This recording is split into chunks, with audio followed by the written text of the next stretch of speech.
Because we have seen it in the businesses became huge.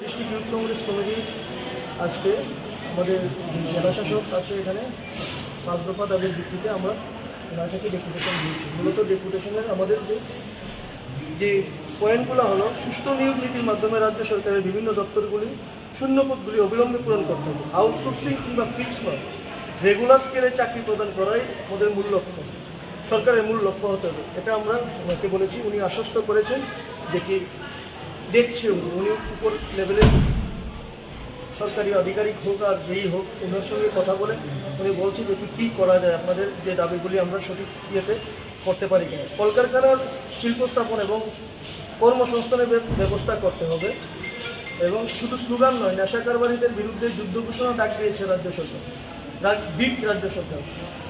উনি আশ্বস্ত করেছেন যে আপনাদের যে 5টি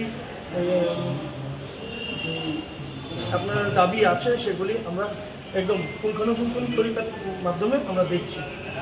বাকি কথা আমাদের প্রদেশ সভাপতি বলবেন। দেখুন, আপনারা সকলেই জানেন যে পুরো ত্রিপুরায় আজকে নেশাতে জর্জরিত এবং এটা কোনো নতুন কথা না, এবং এই নেশার ব্যবসাকে সায় দিচ্ছে এই ভারতীয় জনতা পার্টির কিছু নিমকি নেতারা।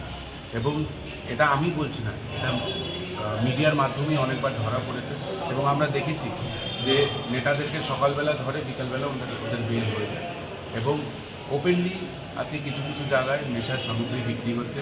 ক্লাস 8 ক্লাস 7-এর ছেলেরা মেয়েরা জানে নেশা কোন দোকানে বিক্রি হয়, কোন দোকানে বিক্রি হয় না।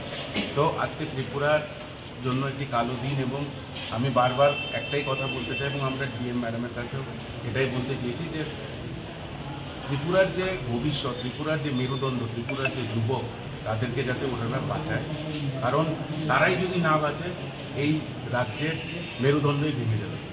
এই নিয়ে আমরা আজকে 5 দফা দাবি নিয়ে সরব হয়েছি এবং উনি আশ্বাস করেছে যে উনি চিফ সেক্রেটারিয়েটের সঙ্গে কথা বলবেন, কারণ আমরা চিঠিটা চিফ সেক্রেটারিয়েট থ্রু ডিএম দিয়েছি। তো উনি আশ্বস্ত করেছেন যে উনি এইগুলো নিয়ে কথা বলবেন। Thank you.